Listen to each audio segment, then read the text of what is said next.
noite a todos, sejam bem-vindos. Quando puder, liguem as suas câmeras, venham compartilhar.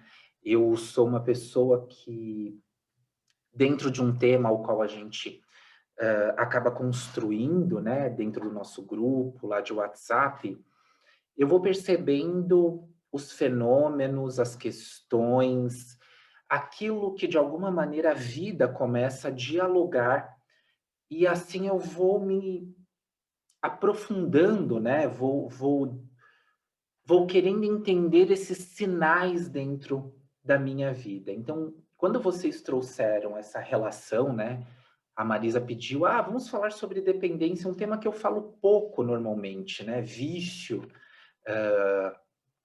Eu comecei a perceber o que estava acontecendo na minha vida naquele momento, né. Parei, respirei e falei: "Opa, espera aí, o que que isso está querendo trazer para o Gil? O que isso está querendo trazer, ou o que isso pode movimentar dentro da vida das pessoas, dentro da vida dos facilitadores, o que realmente a vida está pedindo de alguma maneira que eu observe. E todos sabem aqui, eu sempre trago sobre essa questão. Eu estou estudando artes, né, eu estou fazendo uma faculdade de teatro, exatamente pela relação da constelação familiar. Quando eu estava fazendo uma formação, junto com a Simone Arrojo, Wagner Nakarato e tantos outros facilitadores, a gente começou a construir uma peça, né, de teatro sobre constelação que a gente não não finalizamos. Nós temos o grupo lá e fizemos tantas experimentações importantes dentro dessa perspectiva, que aquilo me tocou e diante toda a minha a minha construção como terapeuta, como facilitador, eu tinha algumas indagações de como levar a constelação familiar para crianças e também, adolescentes. E a gente sabe que dentro da pedagogia sistêmica, dentro da educação sistêmica, um professor, ele não atua com as constelações diretamente com as crianças e com os adolescentes. Então eu comecei a pensar como poderia, de alguma maneira, encontrar uma metodologia ou uma abordagem para desenvolver essa perspectiva. Então eu comecei a fazer um curso, né, uma faculdade de licenciatura em artes, em teatro, para conseguir compreender como eu poderia desenvolver de uma forma um pouco mais artística, mas também encontrando um lugar onde houvesse uma antropologia do ser, né? Eugênio Barba fala um pouco sobre isso, como nós podemos, de alguma forma, nos conhecer, conhecer a nossa ancestralidade e que isso seja um gatilho para construir um desenvolvimento artístico. E a partir daí, eu comecei a pesquisar sobre representação, algo que é tão importante nessa questão ao qual a gente desenvolve da constelação em grupo, né? Como o nosso corpo, ele recebe essas informações, como o nosso corpo, de alguma maneira, tem presença o suficiente para que eu viva a história do outro, que é esses segundos que rapidamente eu absorvo do outro e trago para mim. E esse fenômeno da representação, ele acontece no teatro, mas ele é muito antigo. Ele transcende a ideia ao qual a gente busca ou a gente entende como representação, né. E o nosso modo de ver, ouvir, né, ele nos permite ordenar, transpor, interpretar, e por meio dessas diferenças, dessas linguagens, a gente consegue compreender essa realidade. E quando a gente fala de representação, nós vamos falar sobre objetos. Toda vez que eu tenho um objeto, esse objeto representa uma necessidade que eu tenho. Esse objeto representa o diálogo que eu tenho com o mundo. Nós somos representação, como a Paula. A Paula está com um óculos, com o cabelo branco, ela está querendo me dizer algo com isso. Nós vivemos de representação o tempo todo. Como a Mara, com o verde, com o colar. Boa noite, Mara. Isso também é uma representação. A todo momento a gente está lidando com essa perspectiva de quem eu sou e como eu quero dialogar ou expressar através dessa representação. E quando a gente pensa nesses objetos de representação,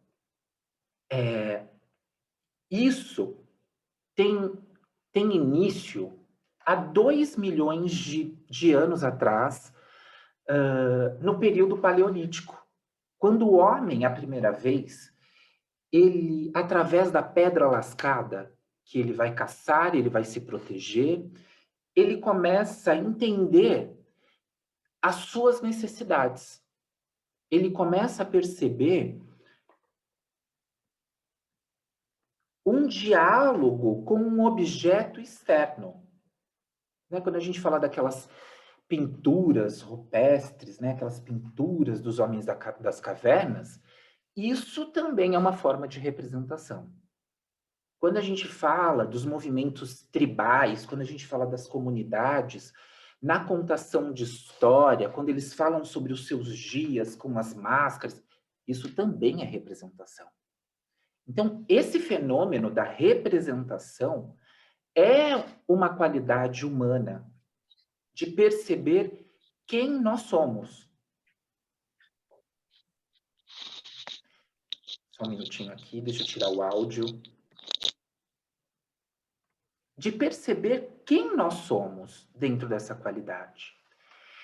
E nesse processo de se relacionar, nós temos 4 tipos de funções para esses objetos. Isso que estava permeando a minha cabeça, isso que estava permeando as minhas ideias, quando surgiu essa relação da dependência e do vício. E nós temos objetos que são utilitários, objetos que têm uma função decorativa, objetos que têm uma função documentária e objetos que têm uma função artística. E os objetos de função utilitária são o meu, não é o squeeze, né? Eu não sei o nome desse negócio de água, né? Tô bebendo água. O meu celular, né? Meu Garrafinha computador. d'água, mais fácil. Muito obrigado, Paulo. Minha garrafinha d'água, meu computador, né? O meu celular. São objetos aos quais eu utilizo e estão no meu dia a dia, dialogando com a minha necessidade. Os objetos decorativos, eles são um abajur, né, um tapete, uma cortina, objetos que vão trazer uma beleza para aquele ambiente, que vai trazer uma estética que seja bonito aos olhos. Um objeto documentário é um objeto que pode ter tido uma utilidade, como um celular, hoje já não tem, mas guarda-se a memória de como eram-se os aparelhos. Ou quando a gente vai no museu e a gente percebe tantos objetos que são documentários, que têm uma memória. Vai falar sobre uma pessoa, um contexto, né? E esses objetos que também são documentários, podem ser herdados, como o relógio da minha avó, que está na cristaleira. Ele é decorativo e documentário.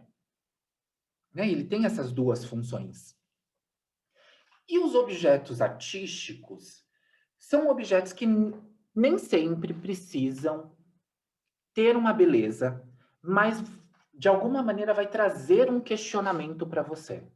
Vai fazer com que você olhe e diga: o que é isso? O que que ele está querendo dizer? Será que ele está enaltecendo algo? Será que ele está criticando algo? Será que ele quer o que que ele está querendo que eu faça de alguma maneira, que eu saia da minha consciência comum e comece a trazer alguns questionamentos?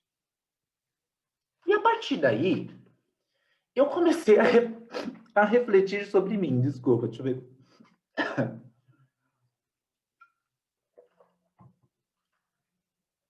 Que tipo de objeto eu seria? Eu comecei a me perguntar e, e pensar: será que eu sou um objeto utilitário? Será que eu sou decorativo? Será que eu sou documental, assim, artístico? Até mesmo as pessoas que estão ao meu redor. As pessoas que estão ao meu redor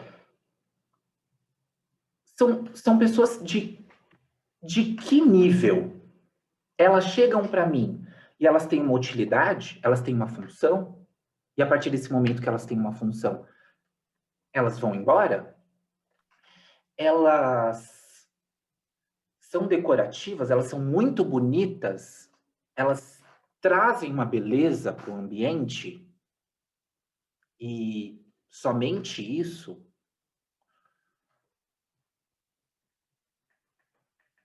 Ou sei lá, dentro da minha família, quem é a pessoa que tem esse papel documentário de, de, de trazer a memória dessa família ou apenas viver no passado, né? E aí eu comecei a perceber que muitas pessoas ao meu redor, elas têm uma questão utilitária. Eu comecei a perceber que ao meu redor existiam muitas pessoas que queriam cumprir uma função. E dentro da minha família também. Elas chegavam, cumpriam algo rapidamente e iam embora. Falei, caraca, o que será que está acontecendo, né? Por que as pessoas elas têm esse tipo de conduta? Eu tenho alguns amigos que são documentários, que adoram chegar e começar, nossa, e quando a gente viveu aquela viagem, né? E quando a gente, né? Você lembra quando a primeira vez que a gente foi jogar vôlei juntos? Ah, isso é...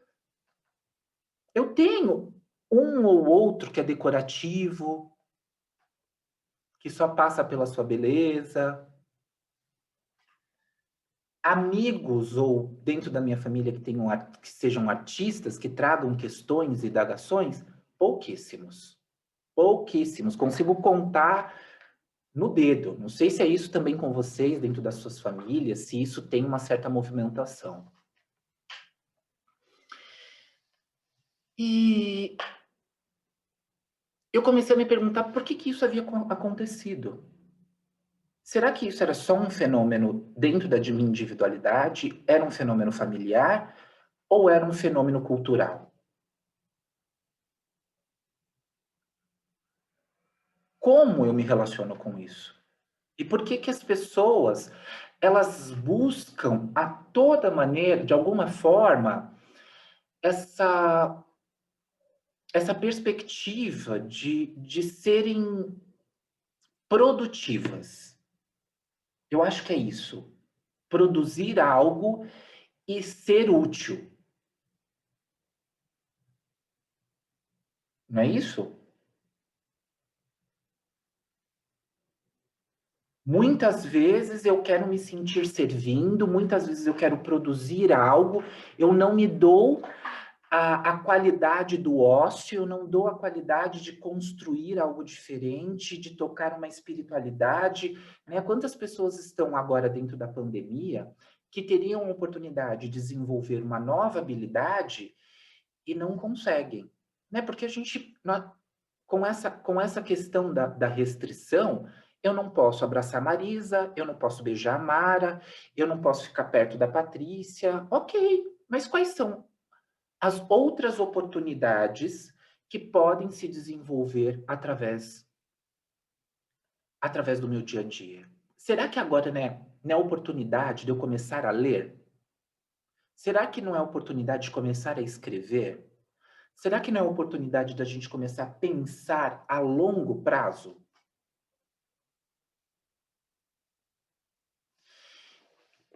E aí, tudo isso, dentro dessas inquietações, ainda mais trazendo essa relação da dependência, do vício, essa perspectiva de querer me sentir útil dentro da minha vida e muitas vezes entrar numa compensação ao qual me faz repetir ou desenvolver algo que vai contra o meu amor. Eu percebo que aquilo ali dentro da minha vida está me fazendo mal, porém eu continuo a repetir. Eu faço algo que eu não consigo hoje, mas eu tento mais uma vez. Daí então, eu comecei a pensar da utilidade ao vício. Faz sentido? Ou é só uma piração da minha reflexão?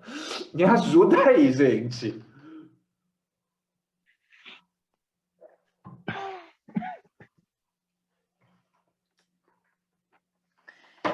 E toda vez que eu digo utilidade, ser útil, servir, produzir, dentro de mim encontra uma história gigante sobre a questão da nossa revolução industrial.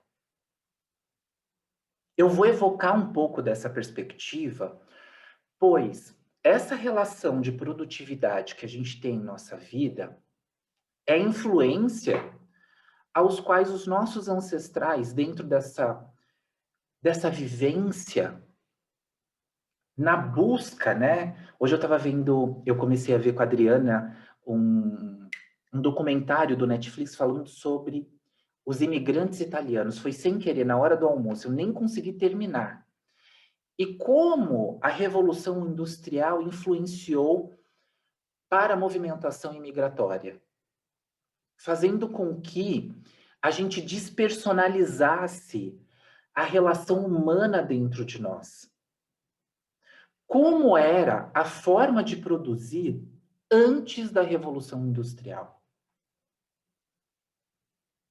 O que aconteceu com a nossa qualidade a partir do momento que nós conseguimos desenvolver uma larga escala, com um potencial muito rápido,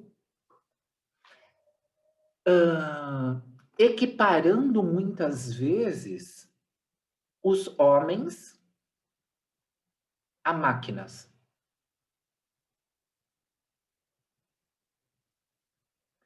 E aí fez mais sentido ainda para mim, mas eu preciso que faça sentido para vocês, me ajuda aí. Essa questão de objeto, útil, utilidade, utilitário para o vício. Eu não sei se tem algum psicólogo hoje, se tem algum psiquiatra aqui, mas quando a gente busca essa relação da produção hoje, ou altas horas, né, dentro de casa, trabalhando na pandemia, né, você se colocando ali em um lugar ao qual muitas vezes é a fuga de uma dor, de um sofrimento, né? Então, eu busco nesse lugar ser reconhecido. Isso já estava acontecendo e as empresas hoje perceberam que a gente está conseguindo gerar muita produção com baixo custo porque a gente está dentro de casa. Então, eles estão elaborando novas formas, né, para que as pessoas fiquem em casa, continuem trabalhando, excedendo sua hora, produzindo muito mais e ainda com os mesmos valores. Será que isso realmente é bom para a gente? Posso fazer uma pergunta, Gil? Pode. Em que, eu estava entendendo o vício de uma outra forma. Você está querendo dizer um vício de pertencimento, de ser útil, seja através do trabalho, através dessa pandemia, de você se fazer presente de alguma forma.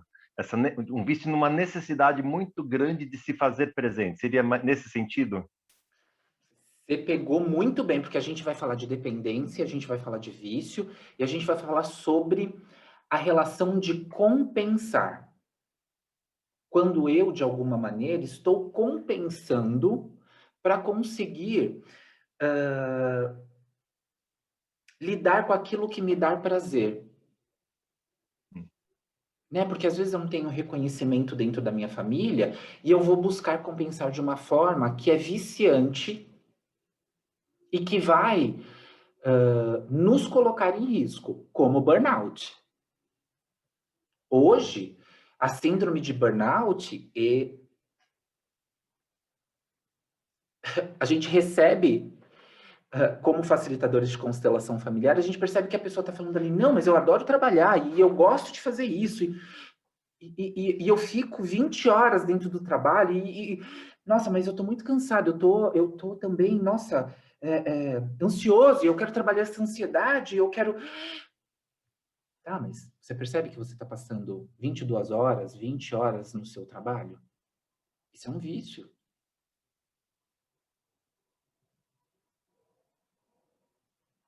né?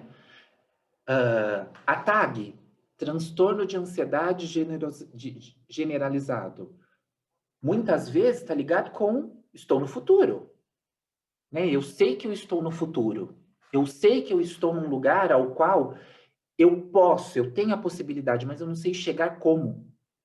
Então eu tenho uma ansiedade que me toma de uma maneira que eu não consigo lidar com ela. Hispano. Ou o excesso de trabalho de uma maneira que eu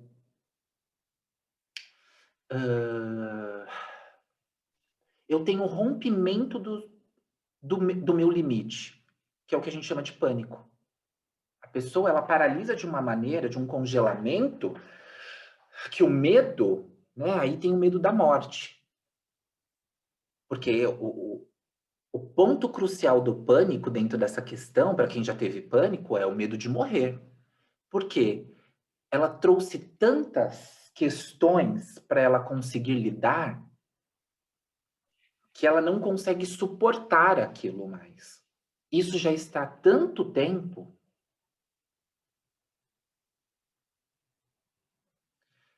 que uma hora eu falo, não sei mais como lidar com isso. E o pânico vem para compensar todas essas emoções que esse corpo foi influenciado durante toda essa trajetória. E é claro, né? Eu não sou um especialista dentro dessa área para falar sobre esses CIDs. A gente pode até trazer aqui um psiquiatra para a gente conversar mais sobre essa relação. E como facilitadores de constelação familiar, o nosso ponto, quando a gente fala sobre essas doenças psiquiátricas, é olhar o sentimento e a sensação. É a bússola para que a gente possa observar onde estão essas relações. Esse é o ponto importante para que a gente consiga acolher como facilitadores. A gente vai descartar a relação do nome, né? Porque o nome, o diagnóstico, muitas vezes serve para a pessoa se defender. Ah, você sabe que eu tenho TAG, né? Você sabe que eu tenho pânico, né? Então, é isso. Ela se identifica, ela se coloca, ela se personaliza com o diagnóstico.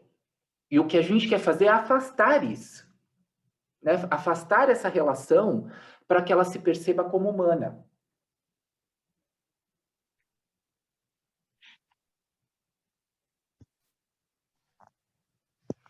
E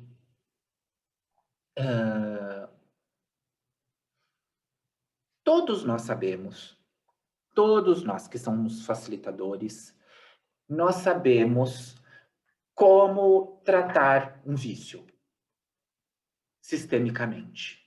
Mara, conta para mim, quem é que a gente tem que colocar, quem é que a gente tem que reconhecer quando a gente está trabalhando um vício? A gente tem que tentar identificar as lealdades, né? E normalmente dentro da literatura sistêmica, onde que é que o Bert diz que está esse lugar? Normalmente, quer dizer, é mais do lado do pai, né? Do masculino. Mas é que se a gente for já pensando, a gente tem que ir sem intenção, não é? Então você já não pode supor, não é? Não sei, eu penso assim.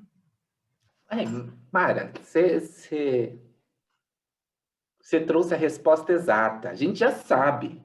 A literatura do Bert, dentro dessa perspectiva, ele deixa muito bem claro que muitas vezes é essa relação com o pai que está excluído, que nós precisamos dar um lugar para ele. Porém, quando você faz isso dentro de uma constelação e não dá certo, e aí? Você colocou o pai, você colocou a mãe, você fez a pessoa entregar, dar um lugar no seu coração, e isso não foi. Isso não aconteceu. Porque isso acontece bastante com os facilitadores.